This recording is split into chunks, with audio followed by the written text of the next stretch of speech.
Assalamu alaikum everyone.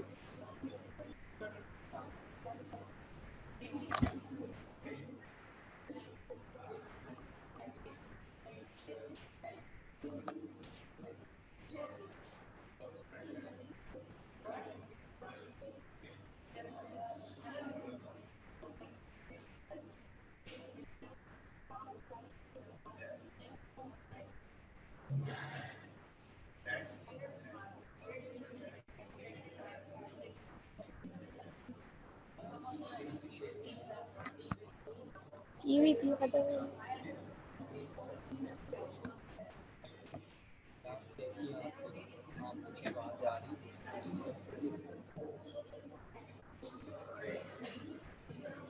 Can you all hear me?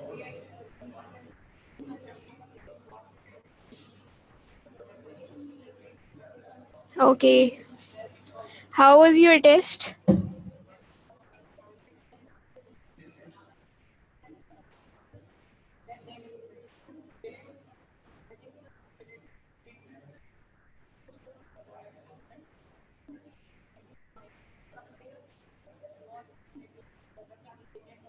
Okay, I heard there was some mistake in the test. Uh, what was that? Was it in vexes or was that in composite? MCQ गलती किस में थी? Gypsum में थी या फिर कम waxes में थी? All right. Okay, just wanted to tell you guys that आप लोगों की जो mistakes अगर थी तो वो चेक करके तो उसके बाद कंपनसेट हो जाएगा आप लोगों का रिजल्ट एसईक्यूज में. So don't worry about that.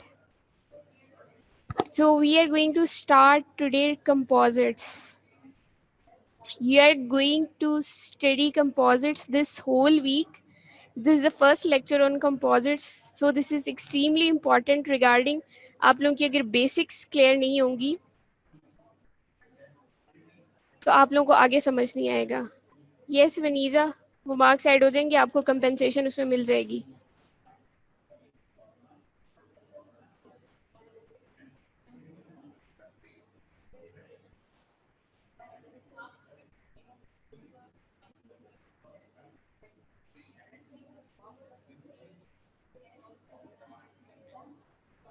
Okay, can you see the slides?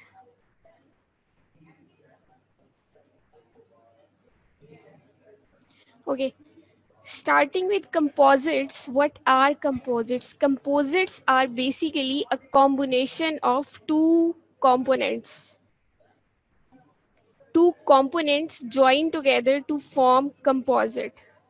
जैसे लास्ट वीक्स में आप लोगों ने पढ़ा है alloys are a mixture of two or more metals. तो बेसिकली कंपोजिट और alloy में डिफरेंस क्या है? Alloy is a combination of two or more metals or non-metals. Composite is the mixture of two or more components.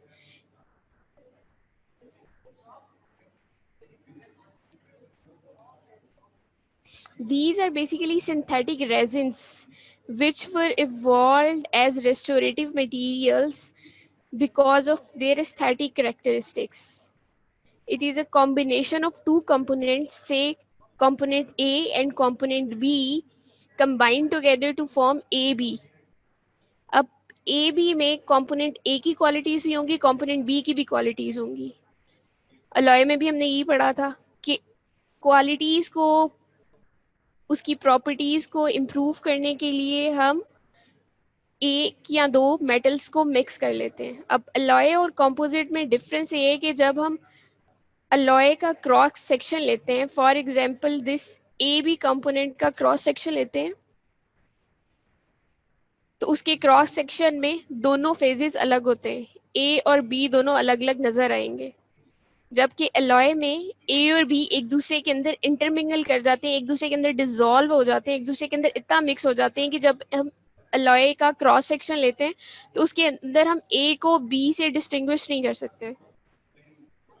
This is the basic difference between composites and alloys apart from other differences. It is also called tooth colored materials, which is used in the restoration of natural teeth. आप लोगों ने amalgam पढ़ा था. For example आप लोगों के पास patient आते हैं और पेशेंट आके कहते हैं कि he wants to have a filling और due to carious tooth he needs filling, तो आप उसको एडवाइस करोगे अमेलगम. फॉर एग्जाम्पल वो अमेलगम नहीं कराना चाहता बिकॉज ऑफ इट्स कलर और the carious lesion is in anterior tooth, तो आप उसको क्या सजेस्ट करोगे? आप उसको एक ऐसी फिलिंग सजेस्ट करोगे जिसका कलर वाइट हो, जिसका कलर दांत के कलर से करीब करीब हो. So that filling can be composite restoration. So composite is a dental material, also called aesthetic material, because it is in the shade of the tooth colored material. So it is used for the restoration of anteriors, basically can be used for the restoration of posteriors as well.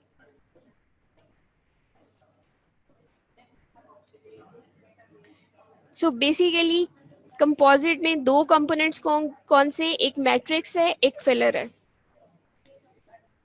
Matrix is the base जिसके अंदर हम filler particles add कर देते हैं उसकी properties को improve करने के लिए, और हमारे पास कंपोजिट आ जाता है. If you look into the history, initially silicates were used of teeth. They were replaced by acrylic resins. Then in 1962 came BIS GMA. 1969 में फिल्ड कंपोजिट आ गया. उसके बाद ये सारी कॉम्पोजिट्स की टाइप्स हैं जो इम्प्रूव होती रही.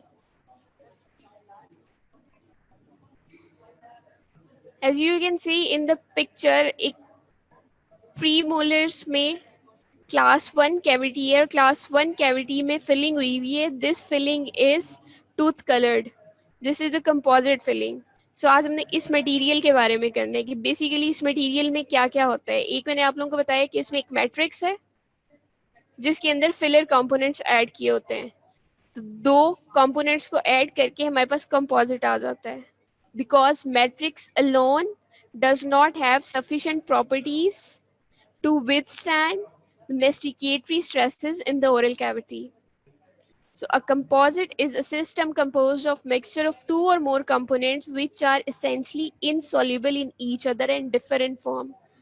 Like I already told you, composite भी कॉम्बिनेशन है कंपोनेंट्स का, अलॉय भी कॉम्बिनेशन है. और अलॉय में और कंपोजिट में डिफरेंस क्या है कि अलॉय का जब हम क्रॉस सेक्शन लेते हैं तो उसमें हमें दोनों कंपोनेंट्स अलग अलग नजर नहीं आते, वो एक दूसरे के अंदर डिसॉल्व हुए होते हैं. जबकि कंपोजिट में जब हम उसका क्रॉस सेक्शन लेंगे तो उसमें हमें दोनों कंपोनेंट्स अलग अलग नजर आएंगे. से कंपोनेंट ए मैट्रिक्स है, कंपोनेंट बी फिलर है. दोनों कंपोनेंट्स को हम डिस्टिंग्विश कर सकते हैं एक दूसरे से क्योंकि वो एक दूसरे में डिसॉल्व नहीं होते. This is the most frequently used aesthetic restorative material. Coming to the applications of this material, it is used for the restoration of anterior as well as posterior teeth. It is used in pit and fissure sealants. It is used for the bonding of ceramic veneers. अब veneers ये होते हैं, आप लोग ने देखा होगा fluorosis इन बच्चों में हुई होती है, या बड़े होके भी उनके दांतों में फ्लोरोसिस का प्रॉब्लम हो तो दे गो फॉर विनेरिंग. विनेरिंग में ये होता है कि थिन शीट्स अप्लाई करते हैं फिलिंग की. वो जो थिन शीट्स हैं दे आर विनेयर्स. तो उन विनेयर्स को टूथ के साथ बॉन्ड करने के लिए हम कंपोजिट यूज कर सकते हैं. Composite is also use for the cementation of fixed prosthesis as well as brackets in orthodontic treatment.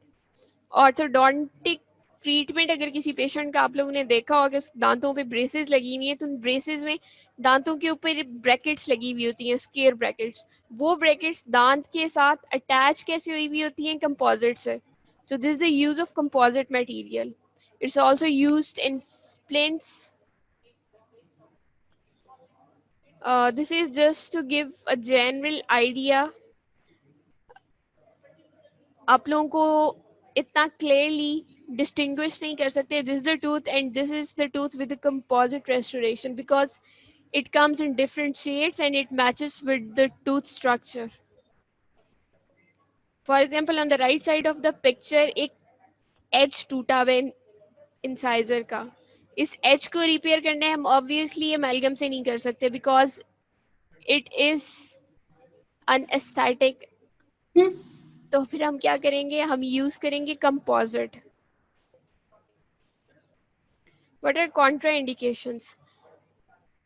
Where there are larger posterior restorations, we should avoid using composite, because आगे आप लोग जाके पढ़ोगे composite को एक साथ बल्क में हम फिल नहीं कर सकते, कंपोजिट को हमेशा इंक्रीमेंट्स में फिल करना होता है, और अगर इस कैविटी बहुत बड़ी है तो that is a Contra indication for composite restoration. Patients who have the problem of bruxism and the patients where it is not available to poor isolation patients.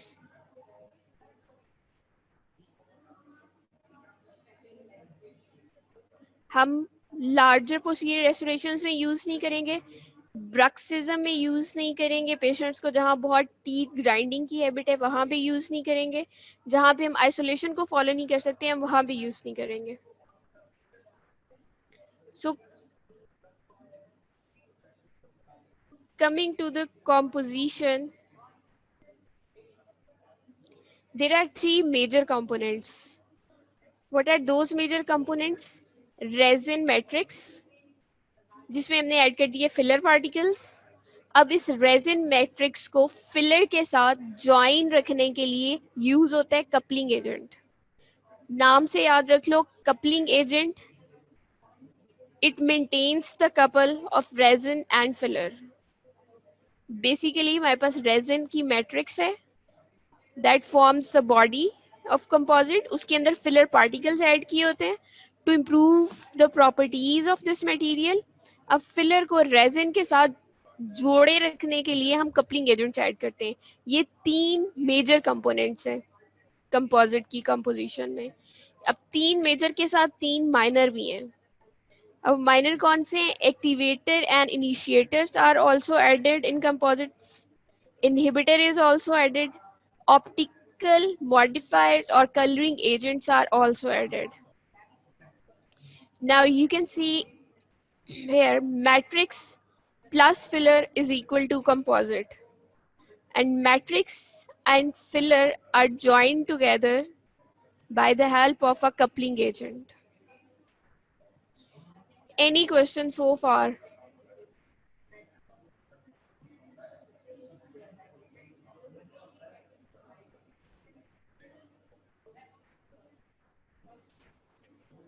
Syed Ummaid, amalgam filling करके उसके ऊपर हम पेंट कौन सा करेंगे?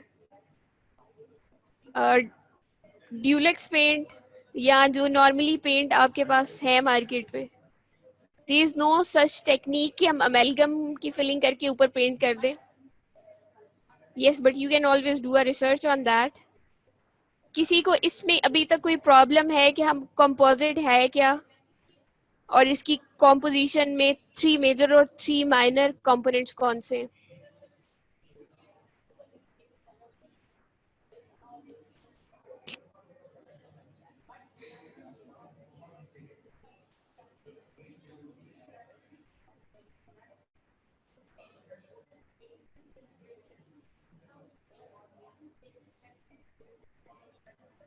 ओके.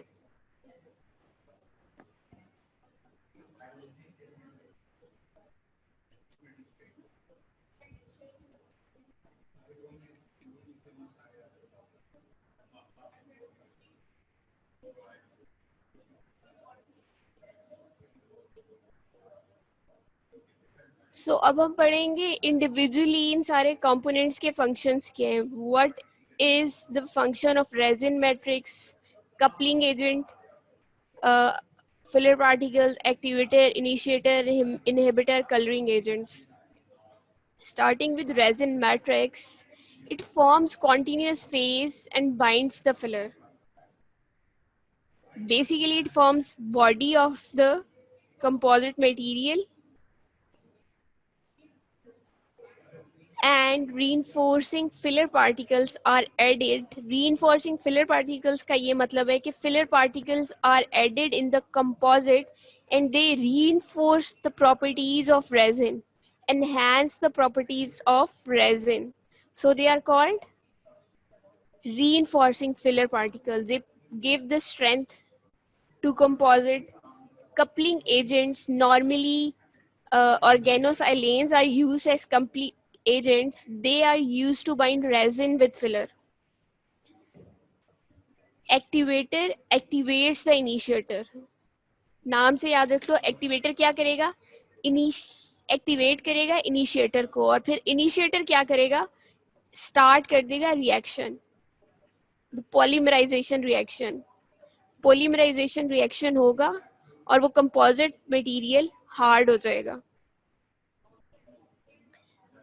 जब हम tooth के अंदर फिलिंग को प्लेस करते हैं, that is not hard. Reaction start होता है, एक्टिवेटर एक्टिवेट करता है इनिशिएटर को, इनिशिएटर इनिशिएट कर देते हैं रिएक्शन को, polymerization reaction starts and the filling gets hard. Now the activator which is mostly used is tertiary amine and camphorquinone. Tertiary amine is used in chemically cured composites. अब composites की भी two types हैं, chemically cured और light cured. या chemically cure हो सकता है या light से cure हो सकता है. Chemically cured composite resins में tertiary amine is used as activator. Light cured composites में camphorquinone acts as activator.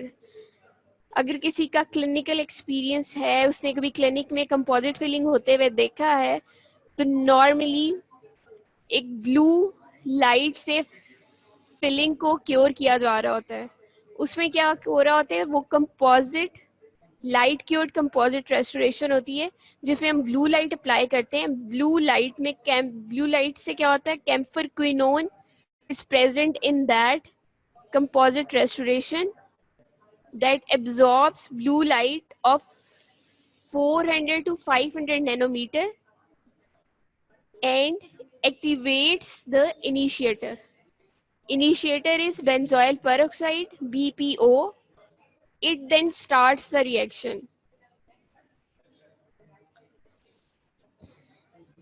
Then is inhibitor.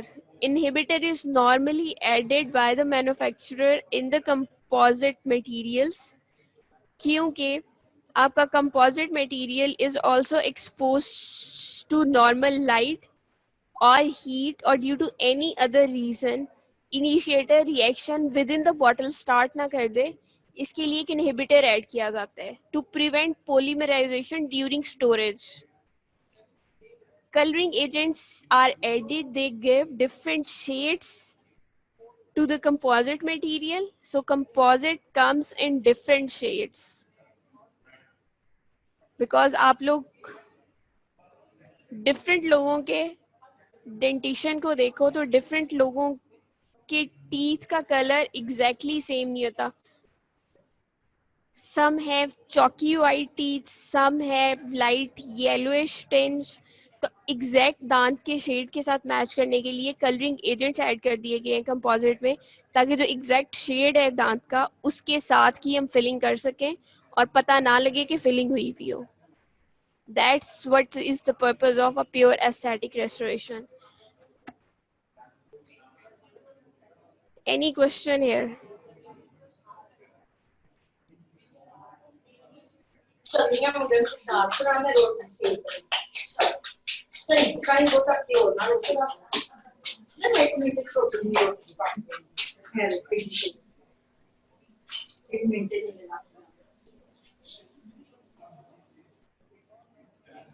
Second year, any questions so far?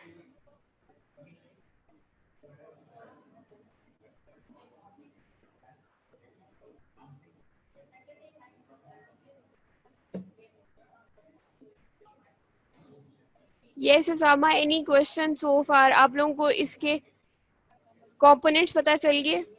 3 major, 3 minor. उन कंपोनेंट्स के basic functions पता चल गए. Shall I proceed? Yes, components are insoluble. That is why component A को component B में add करके हमारे पास जो component A B आ जाता है, उस A B को हम A को और B को distinguish कर सकते हैं when we see on a cross sectional area. They do not intermingle, they do not dissolve into each other, they are attached with the help of a coupling agent.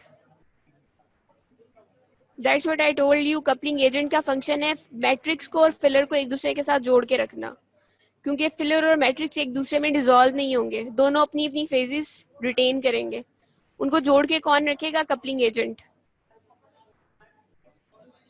Alloy में अगर आप alloy का cross section लो तो alloy में आप component ए को component B से distinguish नहीं कर सकते, क्योंकि ए और बी एक दूसरे में डिसॉल्व हो गए होते हैं, ए और बी एक दूसरे में इंटरमिंगल हो गए होते हैं. हम उनको डिस्टिंग्विश नहीं कर सकते कि ये कंपोनेंट ए है, ये कंपोनेंट बी है. लेकिन कंपोजिट में हम डिस्टिंग्विश कर सकते हैं कि ये मैट्रिक्स है, ये फिलर पार्टिकल्स हैं.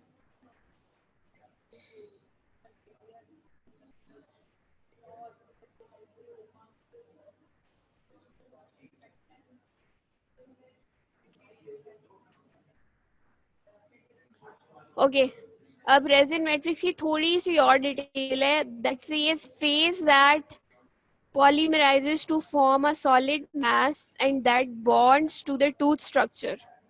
तो बेसिकली ये आपका मैट्रिक्स है जो दांत के साथ बॉन्ड करता है. और मैट्रिक्स के अंदर के मोनोमर्स पॉलीमर्स जो एक्टिवेटर इनिशिएटर की वजह से पॉलीमराइजेशन करते हैं. Resin matrix is basically weak and it is not wear resistant. That is why we add filler particles in it to strengthen it. Resin matrix का एक और ड्रॉबैक ये इट एब्जॉर्ब्स वाटर. अब वाटर एब्जॉर्ब करता है तो इसका मतलब है कि चाय भी एब्जॉर्ब करेगा, कॉफी भी एब्जॉर्ब करेगा, कोल्ड ड्रिंक्स जूसेस भी एब्जॉर्ब करेगा. तो जब मैट्रिक्स ये सारी चीजें फ्लूइड्स एब्जॉर्ब करेगा तो व्हाट विल हैपन, टी के स्टेन्स रह जाएंगे, जूस के स्टेन्स रह जाएंगे. सो because it has the ability to absorb fluids, it will stain and discolor, and that is a disadvantage for an aesthetic restoration. आप patient की फिलिंग करो और कुछ अर्से के बाद वो आके कहे कि फिलिंग खराब हो गई है, वो स्टेन हो गए, उसमें वो डिस्कलर होना शुरू हो गई है. तो इस चीज को ओवरकम करने के लिए मैट्रिक्स में फिलर पार्टिकल्स जो ऐड किए गए हैं,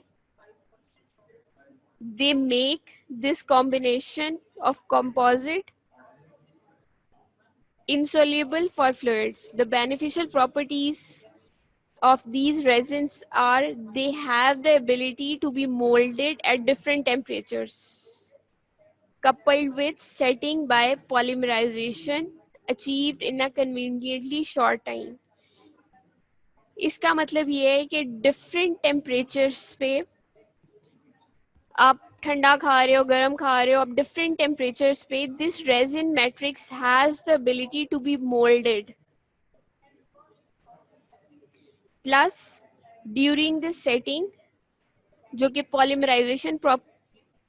पॉलीमराइजेशन प्रोसेस एक सेटिंग होगी, वो बहुत जल्दी हो जाएगी, क्योंकि with ambient temperatures it can be moulded. जैसा ऊपर आप लोगों ने देखा, वीक है, लेस वेयर रेजिस्टेंट है. These are disadvantages, but on the other hand, it can be molded at different temperatures. That helps in the setting of composite. So, अगर filler particles composite में, अगर फिलर पार्टिकल्स रेजिन में add हुए हुए हों तो उसको हम कहेंगे फिल्ड रेजिन. लेकिन अगर खाली रेजिन मैट्रिक्स है, उसके अंदर कोई फिलर पार्टिकल्स ऐड नहीं हुए हुए, तो उसको हम कहेंगे Anfield resin. This is the basic of resin matrix. Resin matrix में तीन मोनोमर्स होंगे बिस जीएम में, बिस्फिनोल ए ग्लिसरॉल मेथ एक्रिलेट, यूडीएम में यूरिथेन डाइमेथैक्रिलेट, एंड टेक डीएम में ट्राइथाइलिन ग्लाइकोल डाइमेथैक्रिलेट। मेथैक्रिलेट क्या है? मोनोमर है। तीन तरह के मोनोमर्स प्रेजेंट हो सकते हैं बिस जीएम में, यूडीएम में, टेक डीएम में।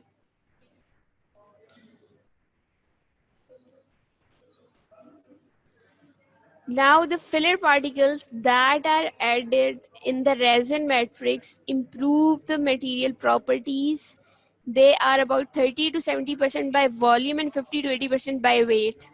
Normally, advantages of adding filler particles is that it improves the mechanical properties. It strengthens the resin material. Fillers are abrasion resistant. They improve aesthetics. They improve handling characteristics. अब handling characteristics कैसे improve होती हैं? Fillers basically improve the viscosity of resin matrix.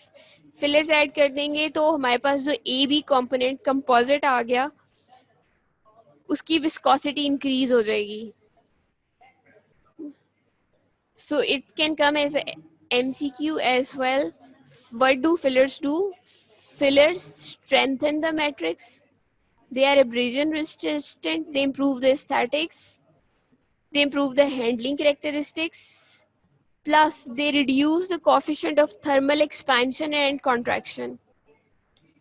Plus, they reduce polymerization shrinkage. आगे जाके आप लोगों का एक पूरा टॉपिक है पॉलीमराइजेशन श्रिंकेज. अब बेसिकली कंपोजिट जब हार्ड होता है, जब सेट होता है, तो कैसे सेट होता है? पॉलीमराइजेशन रिएक्शन होता है उसमें मोनोमर्स का.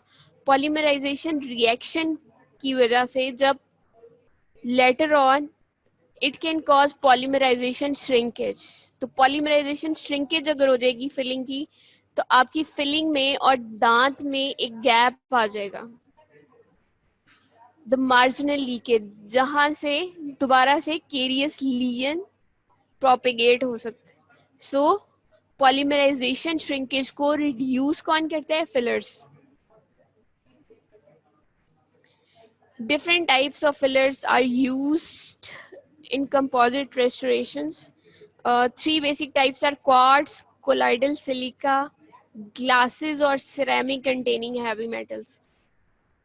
आप लोगों को पहले भी बताया था, अगर रेजिन में फिलर पार्टिकल्स ऐड हुए हैं तो इसको कहेंगे फिल्ड रेजिन. अगर फिलर पार्टिकल्स नहीं ऐड हुए हुए, खाली रेजिन मैट्रिक्स है, इसको कहेंगे Anfield resin. This is again the summary of fillers. It reinforces, enhances, strengthens the matrix. It reduces polymerization shrinkage. It reduces thermal expansion and contraction. It reduces water absorption and staining.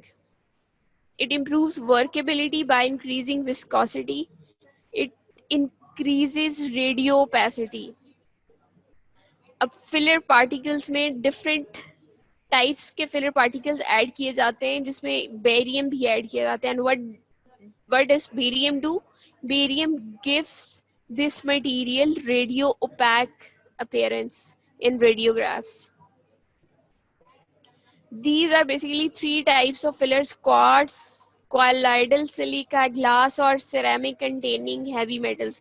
We will discuss one by one in detail.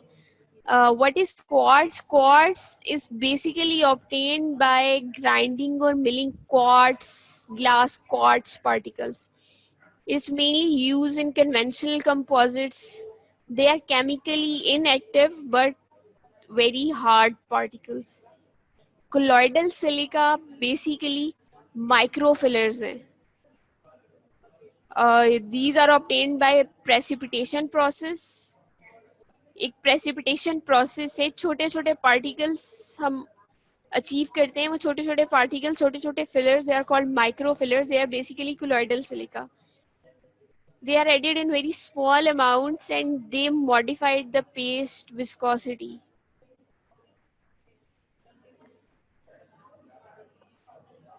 In the classification, we will study about microfilled composites. In microfilled composites, we add this colloidal silica because in microfilled composites, we only add organic fillers, and these are organic fillers. Next is glass or ceramic containing heavy metals. These fillers provide radio opacity to resin restoration. Basically, heavy metals वाले fillers कौन से हैं? इसमें क्या add किया जाता है? Barium, strontium और zirconium. Mostly barium glass is added. This barium glass has refractive index of around 1.5. This barium gives radio opacity to the composite restoration.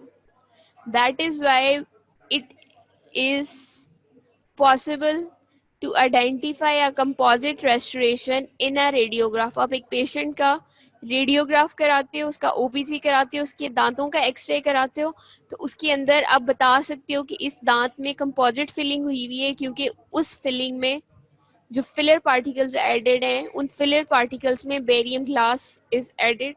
This barium has radio opaque appearance and it gives composite radio opaque look on the radiograph. Now, next is the effect of filler size and filler content. अगर हम थोड़ा filler add करेंगे उसकी different properties achieve होंगी, अगर हम ज़्यादा add करेंगे उसकी different होंगी. Similar is with the size. अगर हम बहुत बड़े बड़े filler particles ऐड कर देंगे तो आपके कंपोजिट की सरफेस रफ होगी. So filler size determines the surface smoothness. छोटे छोटे पार्टिकल्स होंगे, आपकी सरफेस कंपोजिट की स्मूथ रहेगी, लेकिन अगर हम बहुत बड़े बड़े पार्टिकल्स फिलर के ऐड कर देंगे कंपोजिट में तो वो रफ सरफेस अपीयरेंस देगी. प्लस अगर फिलर्स हम बहुत ज़्यादा ऐड कर देंगे तो मैट्रिक्स का कंटेंट कम हो जाएगा. और क्या होगा? इसकी हार्डनेस इंक्रीज हो जाएगी, एब्रेजन रेजिस्टेंस इंक्रीज हो जाएगी. और एक और चीज़ मैंने आप लोगों को बताई थी कि जैसे जैसे फिलर का कंटेंट इंक्रीज करते जाएंगे आपके कंपोजिट की विस्कोसिटी ज़्यादा होती जाएगी.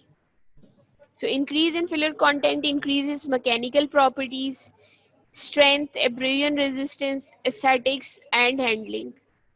But we cannot add filler content in like too much, इतना ज़्यादा कि वो इतना विस्कस हो जाए कि हमें उसकी वर्किंग में और ज़्यादा प्रॉब्लम्स आने लग जाएं.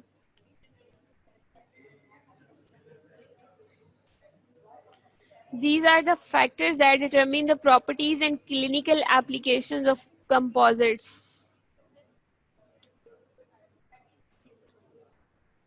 Composites की different types हैं based on filler particle size, amount of filler added.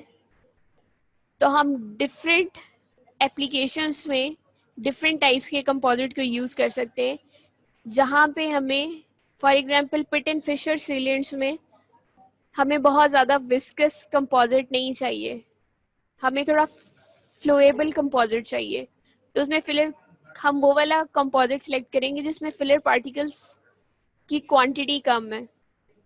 But for a restoration in a cavity हम ऐसा कंपोजिट सेलेक्ट करेंगे जिसमें फिलर पार्टिकल्स की क्वांटिटी ज़्यादा है, क्योंकि फिलर पार्टिकल की क्वांटिटी ज़्यादा होने का मतलब है कि वो कंपोजिट मटेरियल ज़्यादा विस्कस है.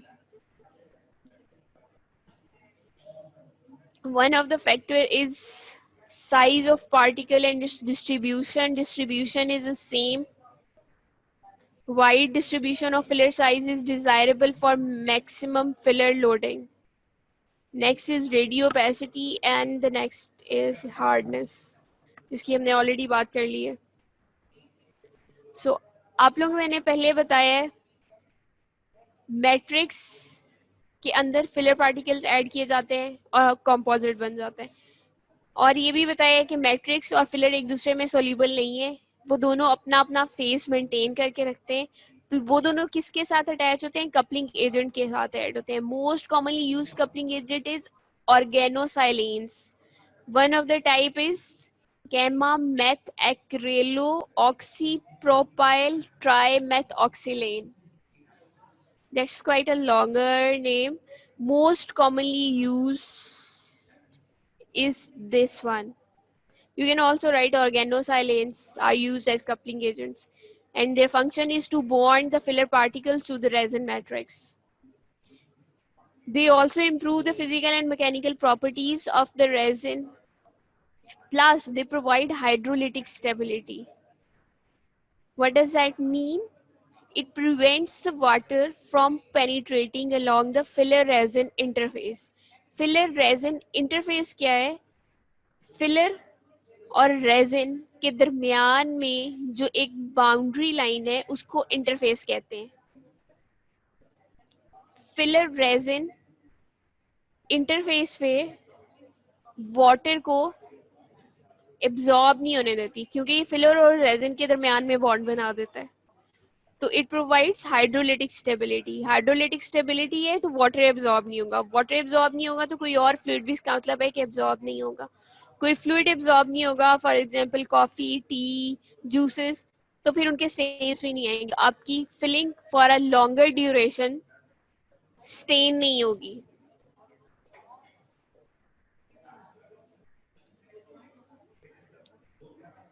नीचे on one side in the reaction आप लोग देखो, on one side it is bis GMA.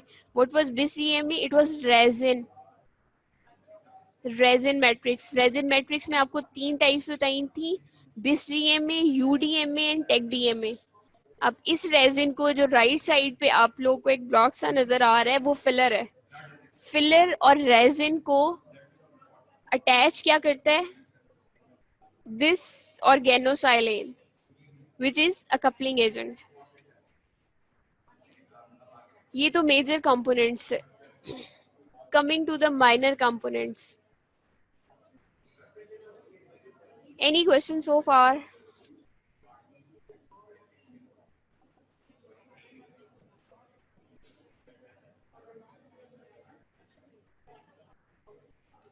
Second year, is everyone with me?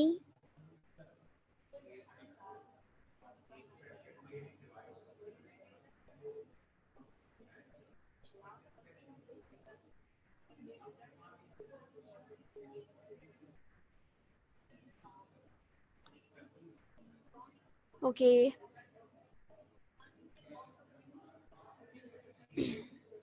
Three major components: resin matrix, filler and coupling agent. उसके बाद इसमें कुछ माइनर कंपोनेंट्स भी ऐड किए हुए होते हैं. In the minor components, they are inhibitors and accelerators.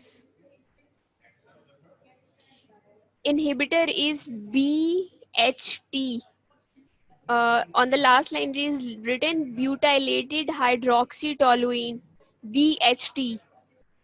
आप लोग ये एब्रीविएशन से याद रख लेना तो ये ज़्यादा इजी हो जाएगा आप लोगों के लिए याद रखना, बिकॉज बाद में इतने लंबे लंबे नाम भूल जाते हैं. जैसे Bis GMA, TEG DMA and UDMA. Resin matrix था. कपलिंग एजेंट ऑर्गेनोसाइलेन्स है.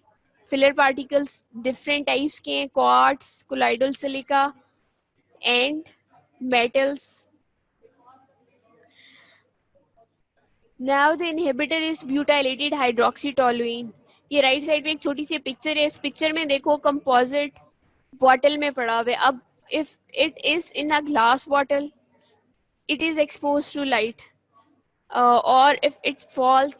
ये बेसिकली क्या बता रहे हैं कि BHT butylated hydroxytoluene is added to the composite to increase its shelf life, to stop any polymerization reaction within the bottle.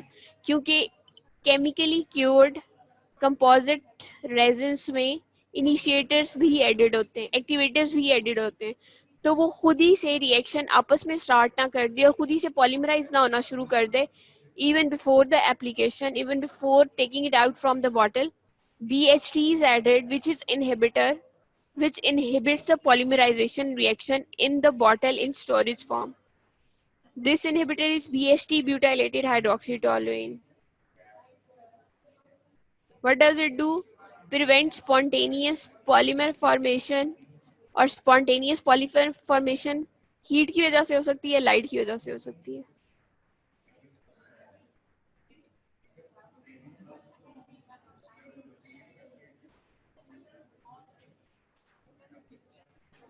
Next are optical modifiers. Optical modifiers are basically coloring agents or pigments that are added to the composite restoration to give it a similar look to the enamel and dentine of the tooth. Basically आपका composite material white तो है, लेकिन white वो एक ही तरह का white था, फिर उसमें पिगमेंट्स ऐड कर दिए. दे वर अल्ट्रा वायलेट लाइट एब्जॉर्बर्स, जिसकी वजह से उन्होंने डिफरेंट शेड्स देना शुरू कर दिए. तो आपको राइट साइड पे पिक्चर में जो नजर आ रही है डिफरेंट शेड्स होते हैं. इन डिफरेंट शेड्स में कंपोजिट अवेलेबल होता है. ये इन डिफरेंट शेड्स में आप सेलेक्ट कर लेते हो जिस दांत में आप लोग ने फिलिंग करनी है, उस दांत का जो कलर है उससे मैचिंग शेड सिलेक्ट कर लेते हो और वो वाला कंपोजिट यूज कर लेते हो. तो ये हमने शेड्स कैसे अचीव किए हैं? By adding pigments, coloring agents, optical modifiers. Basically, titanium dioxide and aluminum oxide are used for this purpose. They provide the opacity or translucency that is needed to make the composite similar to the natural tooth tissue.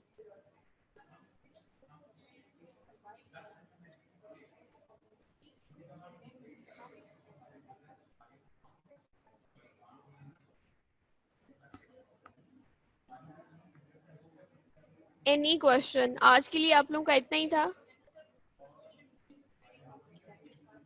Few things for the next class. आप लोगों का next आप लोग पढ़ोगे classification. But before we go to the classification, आप लोगों के first 10 to 15 minutes it will be a question answer session. उस question answer session में जो आज का सारा lecture है, I will ask about it. तो आप लोगों ने basically Philips से इसकी composition complete पढ़नी है. Composition में क्या क्या components हैं, उन components के क्या क्या functions हैं. First 15 minutes or 10 minutes there will be question answer session. I will have the sheet of your names और उसमें से मैं किसी से भी क्वेश्चन पूछ लूंगी. It will not be like this कि आप लोगों से मैं क्वेश्चन रेंडमली पूछूंगी और कुछ लोग आंसर करेंगे और कुछ लोग बिल्कुल आंसर नहीं करेंगे. I can even ask from the people जो कि बिल्कुल भी इसमें चैट में भी रिप्लाई नहीं कर रहे होते. And by the way one more request, आप लोग please for the next DM lecture that is on Wednesday sit in a separate room जहाँ पे पीछे से आवाजें ना आ रही हो. So I can unmute you and I can talk with you.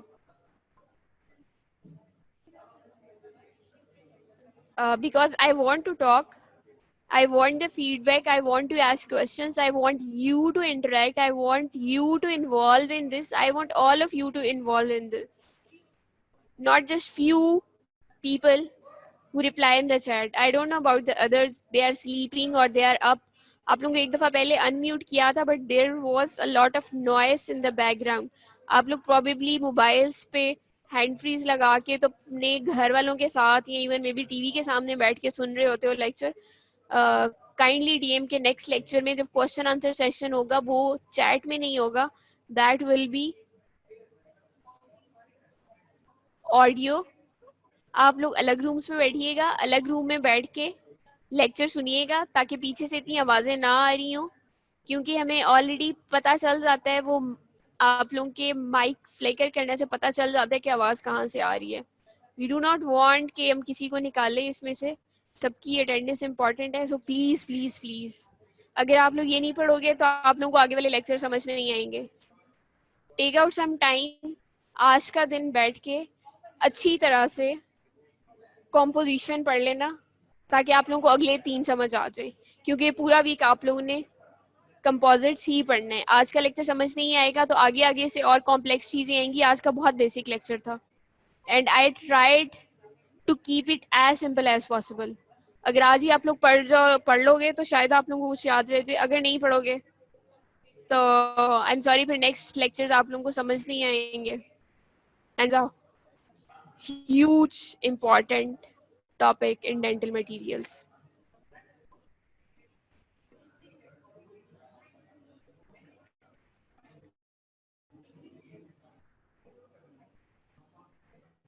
Clear, everyone?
Uh, Plus, second year, I have Bilal's email ID. I will send a link on that ID. आप लोगों ने वो वीडियो देखनी है. It's related to this composites classification and composition. Uh, थोड़ा सा concept आप लोगों को बेहतर समझ आ जाएगा उस वीडियो से.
इनको अनम्यूट करें.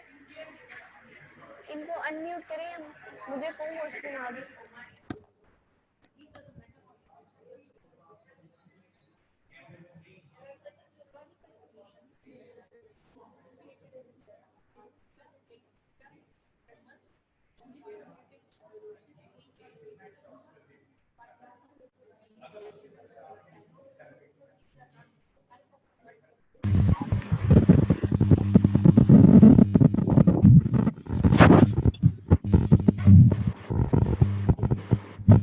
Zainab Fatma and Amna Misharat.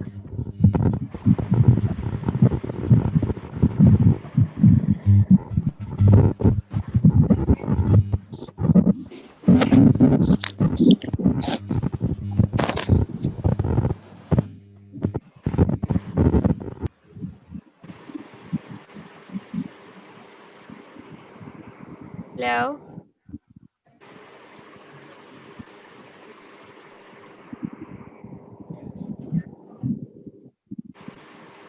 So second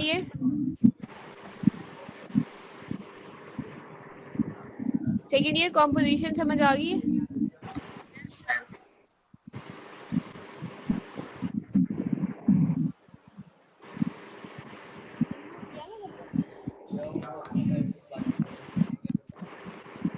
second year turn on your mites.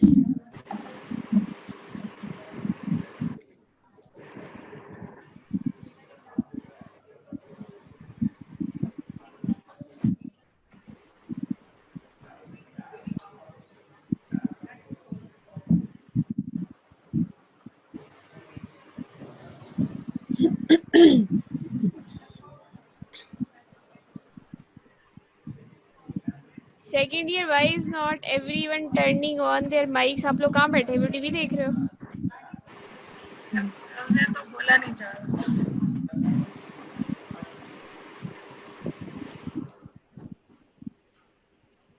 Bilal Ahmed Khalid, roll number 24. Afsheen Zahra, Mahnoor Naveed,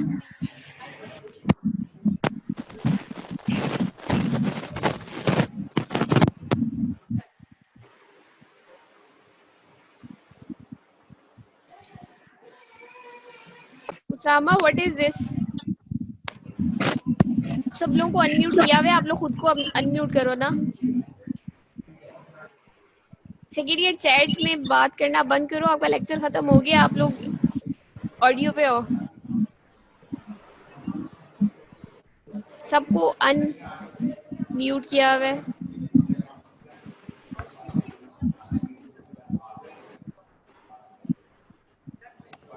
ये मैट है. इरशाद नहीं, फिर म्यूट कर दिया. ये देखिए बच्चे कह रहे हैं इरशाद भाई ने अनम्यूट कर दिया. फिर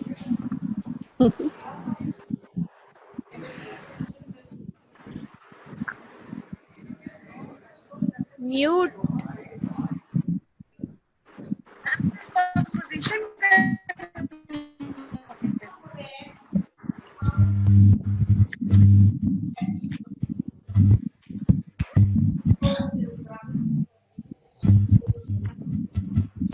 ये तो मैं वो कौन कह रहा है होस्ट करेगा? होस्ट से मैंने कह दिया है कि आपको अनम्यूट करे.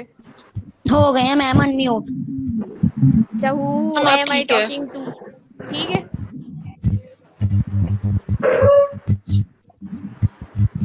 Okay good.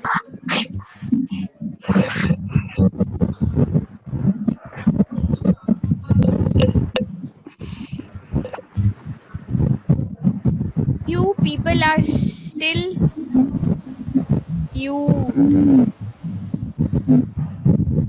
सीट्स का क्या करना है? क्लासिफिकेशन वगैरह भी करनी है? नहीं, क्लासिफिकेशन अभी नहीं पढ़नी. क्लासिफिकेशन लेक्चर में आपको पढ़ाऊंगी, उसके बाद आप लोग पढ़ना. आप लोग आज सिर्फ कॉम्पोजिशन पढ़ लेना कि इसमें होता क्या क्या है. कोई 3 मेजर कंपोनेंट्स, मैट्रिक्स, फिलर और कपलिंग एजेंट, और 3 माइनर, एक्टिवेटर, इनिशिएटर, इनहिबिटर और ऑप्टिकल मॉडिफायर्स, और इनके फंक्शंस सब कुछ. इट्स का चैप्टर 12. हम ये शहीना नुसरत में भी है. आई विल से सीना नुसरत में भी है, लेकिन आप लोग फिलिप से पढ़ लेना, उसमें थोड़ा ज़्यादा बेहतर आप लोगों का कॉन्सेप्ट बन जाएगा, क्योंकि उसमें भी डिटेल में लिखा हुआ है. शाइना नुसरत में इतने टू द पॉइंट्स. देखो, आप जब एक छोटी बुक से पढ़ते हो, पेपर तक आपको जो याद रहता है वो उससे आधा याद रहता है. तो बड़ी बुक से पढ़ने का फ़ायदा ये होता है कि उसमें से आधा भी आपको याद रहे तो वो आधा भी इनफ होता है. और दूसरा ये कि इसमें से अंदर अंदर कोई MCQs आ जाए तो बेसिकली आपका कॉन्सेप्ट बन जाएगा. इसीलिए कह रही हूँ कि आज प्लीज़ पढ़ लेना कंपोजिट्स की कॉम्पोजिशन, सिर्फ कॉम्पोजिशन पढ़ लेना. आगे 3 और लेक्चर्स हैं तो वो आप लोगों को समझ आ जाएंगे अगर आपको बेस पता होगी.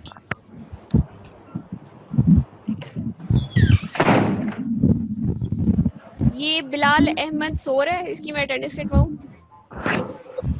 और अफशीन ज़ारा, महनूर नवीद, मोहम्मद H खान, और जाग रहे हैं मैम, सारे जाग रहे हैं. सारे जाग रहे हैं तो सारे. मैम ये कुछ बीच में बेचारे परेशान होकर सो जाते होते हैं. रोजा है तो ठीक इस है। वजह से कुछ सारे बीच में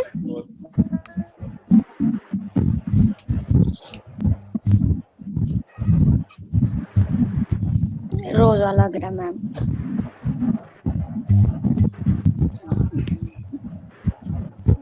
okay second year next Wednesday को क्लास है। वेंसडे को क्लास के लिए kindly sit in separate room. There will be a question and answer session in the first 10-15 minutes. That will be about composition. और composition आपने Phillips chapter 12 से पढ़नी है आज. Thank you मैम very अगर much. शहीना से कर ले तो कवर हो जाएगा ना, अगर फिलिप्स ना हो शाहीना से पास कर अभी। लो, शाहीना से कर मैडम लो, ज्यादा but message but I advice के फिलिप्स से करो. फिलिप्स में ज़्यादा डिटेल लिखी हुई है और आपका कॉन्सेप्ट फिलिप्स से बनेगा. शाहीना में आपको सिर्फ टू द पॉइंट चीज़ें लिखी हुई हैं, वो याद रहेंगी. मैम फिलिप्स हॉस्टल पर या शहीना की बुक पढ़ी है घर में? अ,